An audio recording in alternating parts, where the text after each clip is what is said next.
Modi guarantee మీదనే మొత్తం NDA కూటమి యొక్క ఎన్నికల ప్రచార సరళిని నడిపించిండ్రు.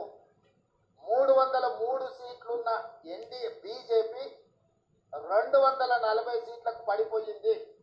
అంటే మోడీ గ్యారంటీని ఈ దేశ ప్రజలు తిరస్కరించిండ్రు. మోడీ గ్యారంటీకి ఉన్న వారంటీ అయిపోయింది.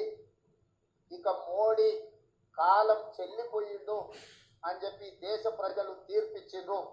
దానికి సంబంధించి ఈ ఎన్నికల్లో బీజేపీకి ఎన్డీఏకు 42.9% ఓట్లు వస్తే ఇండియా కూటమికి 41.1% ఓట్లు వచ్చినాయి.